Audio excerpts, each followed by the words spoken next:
Welcome to the Conscious Classroom podcast, where we're exploring tools and perspectives that support educators and anyone who works with teams to create more conscious, supportive, and enriching learning environments. I'm your host, Amy Edelstein, and I'll be sharing transformative insights and easy-to-implement classroom supports that are all drawn from mindful awareness and systems thinking. The themes we'll discuss are designed to improve your own joy and fulfillment in your work and increase your impact on the world we share. Let's get on with this next episode.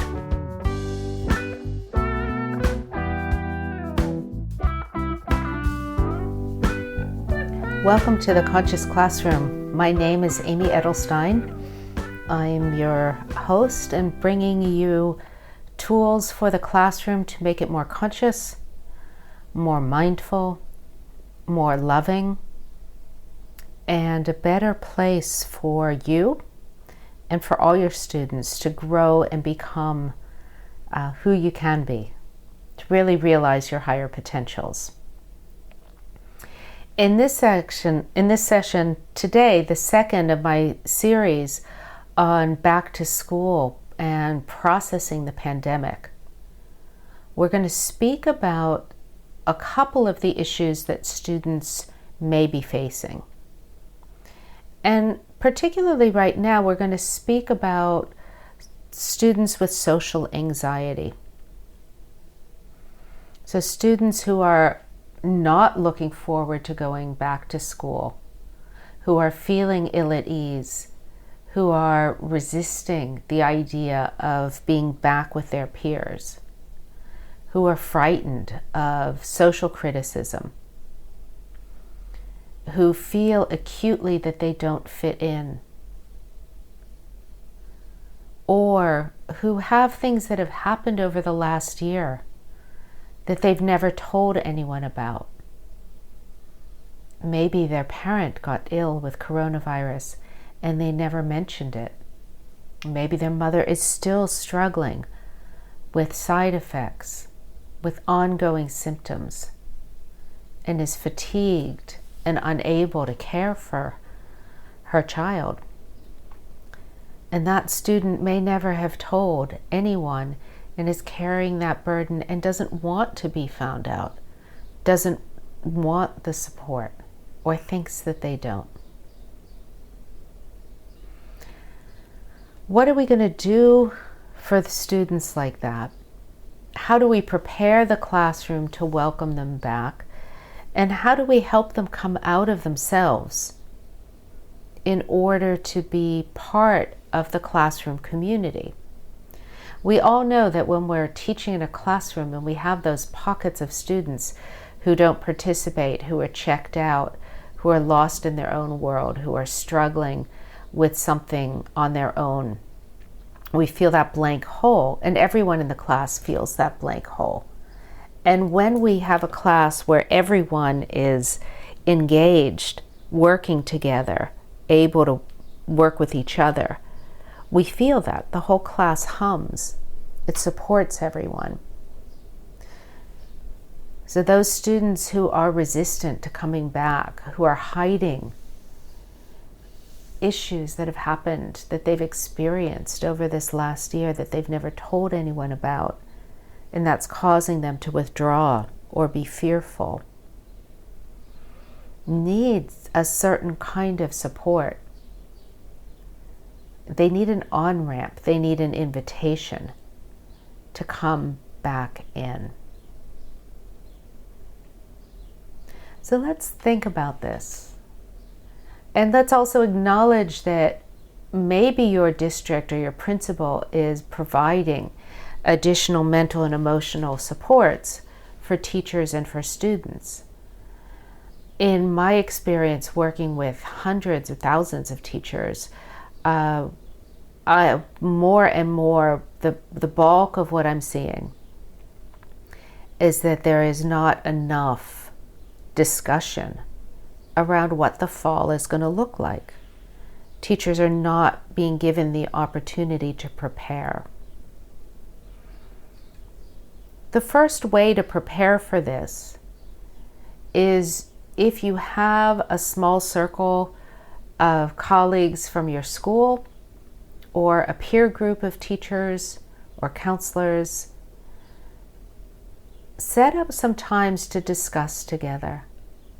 Acknowledge the issues that you may be facing and start to source a community that is looking for answers, so that you have a methodology and a way to share best practices, share what's working in real time when you go back. Somebody may do something in a class and it's the perfect activity that draws out a student with social anxiety, and it may not work in your class. But having that to try is going to be very important. So create a community, that's the first step. And a small community, something that's manageable. Something where you feel connection, you feel that you can collaborate, and you feel at home.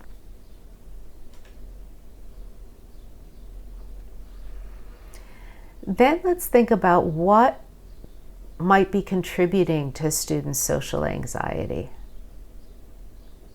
So maybe they withdrew over this time during the pandemic.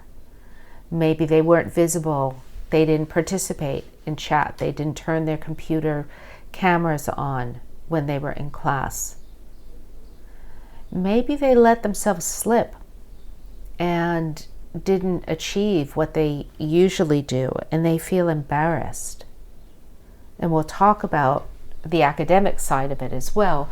But when we're looking at social anxiety, it may be that sense that they've let themselves down, or they're not who they thought they were. They don't have it together as well as they might have the year before, and they're ashamed or embarrassed.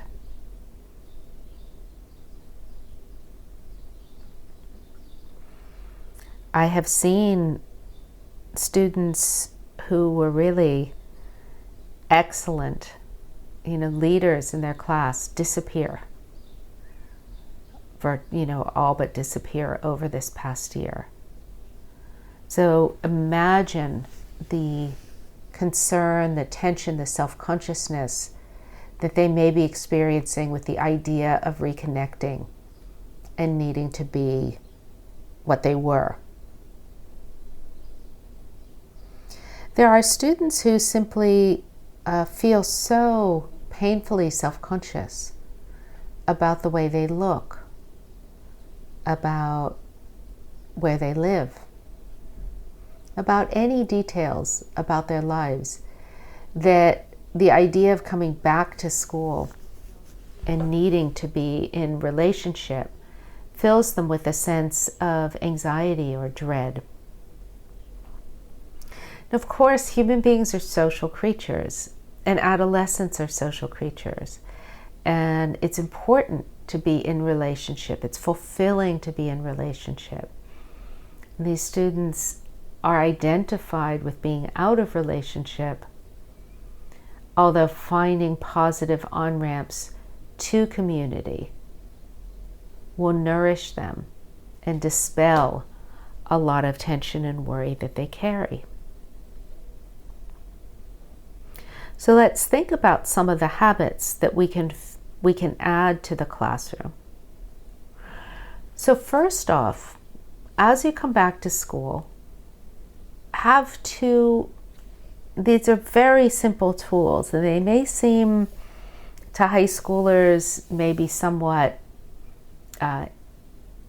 immature for them, but it's going to be a really helpful way to get a sense of what's happening. Have two anonymous or two closed boxes or jars and index cards, two colors, a yellow and a red, a green and a blue. Give each student a yellow and a red, or whatever two colors you choose. Have them write one thing that they're excited about for the new school year, one thing that they're looking forward to, and one thing that they're not looking forward to. And have them write one on each and come up and without their names, put them in the 2 different jars, and then go about your classroom.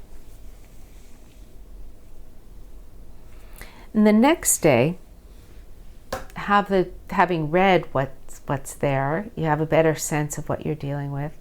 But the next day, ask them one good thing that happened over this past year, a way they grew, an unexpected strength, something that they enjoyed, and one thing that was hard for them over this last year. And again, use 2 different colors, 2 different jars, and just collect that, and then you can go about the rest of your day with the students. So you're allowing the students to process just a little bit at a time, taking it in. You're getting a good sense of what's on their mind, and you're helping them come into the class without leaving behind what happened prior.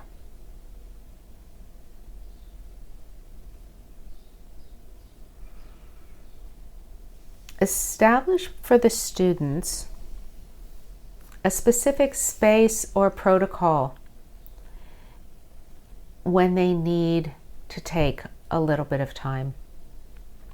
So whether you have a peace table, or whether you have an art corner or an activity corner or a mindfulness corner,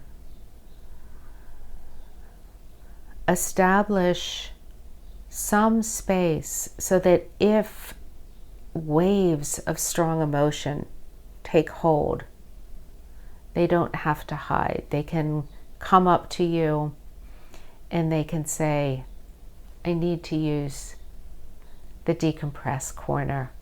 I need to use the decompress space. I need to do some mindful breathing. If students have experienced, the frightening event of a parent struggling to breathe, being in the hospital on a ventilator, a beloved grandparent who died due to the pandemic, or other issues that happened during the year, these are going to need, the kids are bringing those with them. And you're not a therapy room, but in order to work through this most unusual time together, you want to have a protocol where they can work on their self-reflection journal. They can step out for 5 minutes and process what they need to process and come back.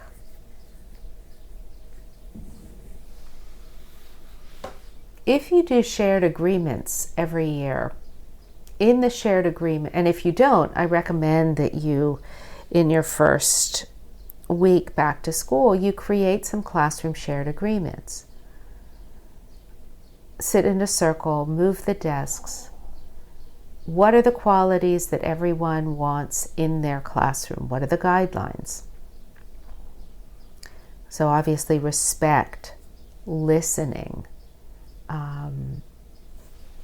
support, helping each other, collaboration.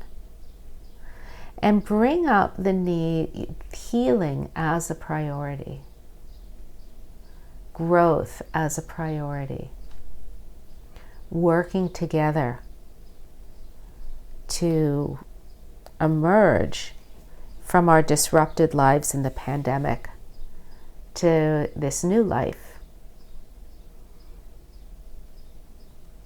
Put the emphasis on growing and strengthening, and put the emphasis on respect for boundaries. So for those students who have social anxiety, they need to know that they're going to have the space to test the waters, get used to the temperature, and come in on their own time. That they're not going to be forced to cross their boundaries of comfort, even though they still have to participate in a group environment, which a classroom is. Establish for students how everyone feels: concern, self-consciousness, inadequacy. Some students feel it more strongly, but it's a human emotion. Normalize those feelings so that they can move into the background, not into the foreground.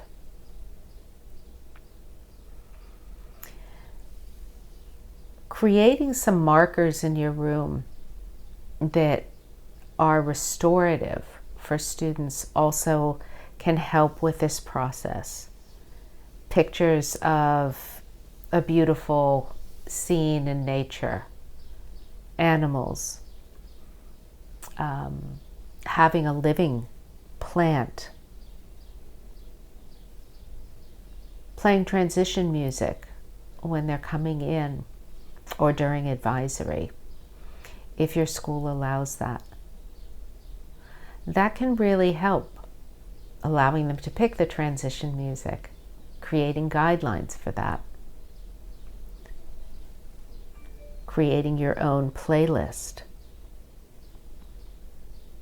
having them participate in that, sharing it on your school's social media. All of those ways to invite students to be part of the classroom structure, norms, boundaries, can really help students who are struggling with social anxiety. So students who feel they don't belong, feel that they don't want to be there, feel that they're unsure of what the boundaries are, students who feel unsafe or that their personal space will be violated, that people will come too close, ask too much, force too much disclosure. Those are the students you want to engage in helping to create the classroom shared agreements.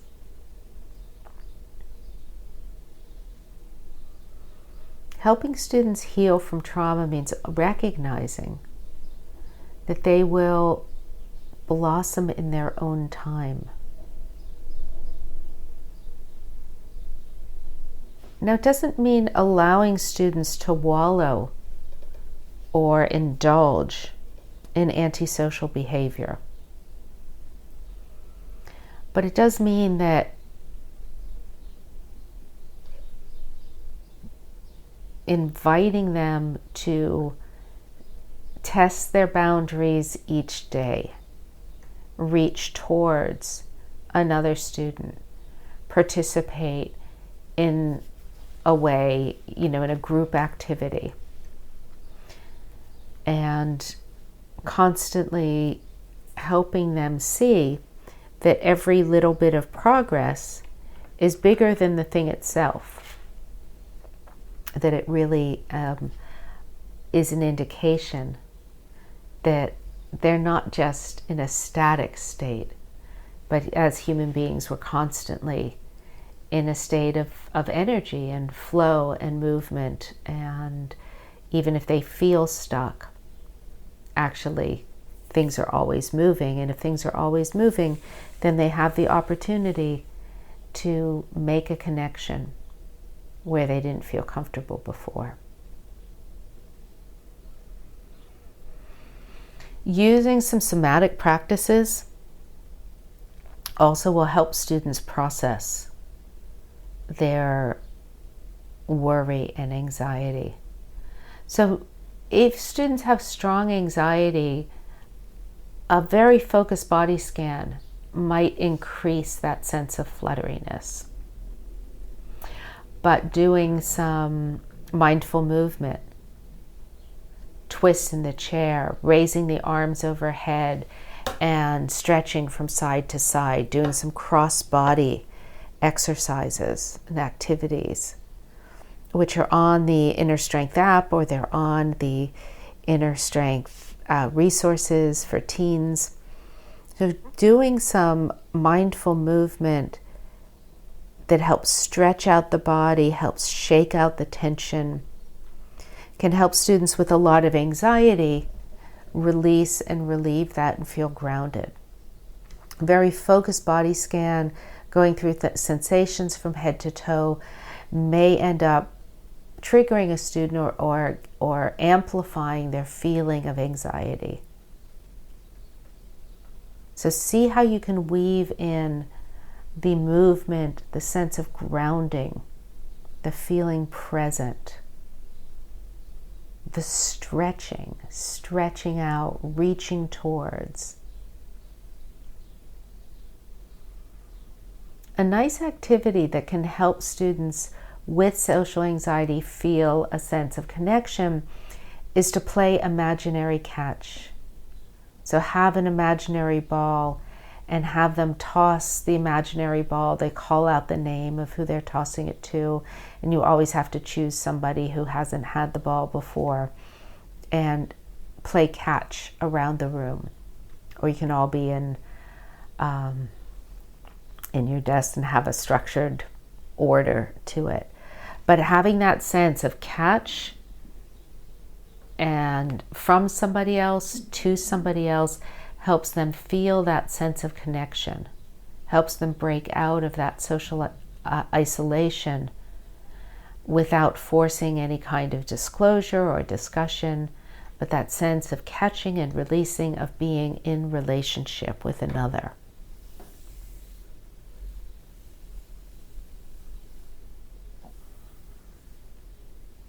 And the final thing I want to leave you with is the importance of identifying for your students the universality of their experience. The fact that all human beings have a range of emotions. We all feel happy, we all feel sad, we all feel angry, we all feel grief, we all feel anxious, we all feel self-conscious. We were all born and we will all die. We all eat, we all sleep. We all go to the bathroom. We all drink. Everyone shares that common humanity. And having that common humanity as a theme for this year can really help students who have felt a tremendous amount of anxiety, sadness, grief, fear, and even depression.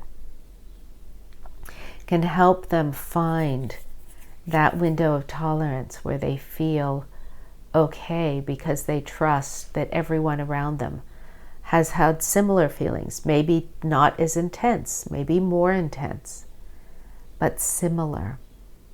They're not alone.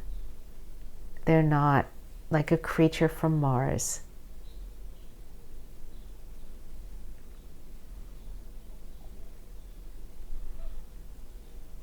And the final practical tool I want to give you is to have a basket filled with small objects that are pleasant to touch. Beads, strung on a string, a smooth stone, a seashell, a little fuzzy ball of yarn, a small one. Little things that you find that students can adopt, have it in their pocket, and use that stone as a touchstone. So I'm enough just as I am. So when they're feeling anxiety, to choose to take out their object or put their hand in their pocket, feel that object, and attach that sensation to a positive affirmation. whatever positive affirmation they choose. But something like, I'm enough just as I am. And make it positively phrased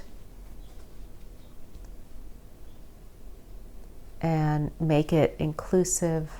They can write their own, or you can create a list of positive affirmations they can choose from, because they might not know how to do it. And make sure you have enough of these small objects, smooth stones or beads, so that they all have something that's tactile and that can serve as that anchor when they're feeling overwhelmed and they don't know what to do. Small things like that,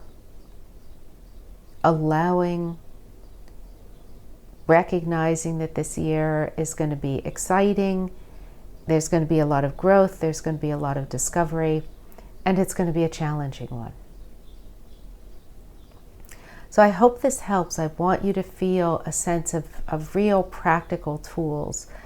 I have one more episode for the next session where we're going to talk more about grief and loss and gun violence, which has been an epidemic in some cities. But till then, be well, stay conscious, keep supporting yourself, allowing yourself to be easy, and restore yourself so that you can enter the classroom in the fall with that sense of real possibility that we can really make these classrooms not just factories of learning, but real environments for whole person growth and development. And that is going to serve you, and it's going to serve your students for decades to come. Be well. Thank you for listening to The Conscious Classroom. I'm your host, Amy Edelstein. Please check out the show notes on innerstrengthfoundation.net for links and more information. And if you enjoyed this podcast, please share it with a friend and pass the love on. See you next time.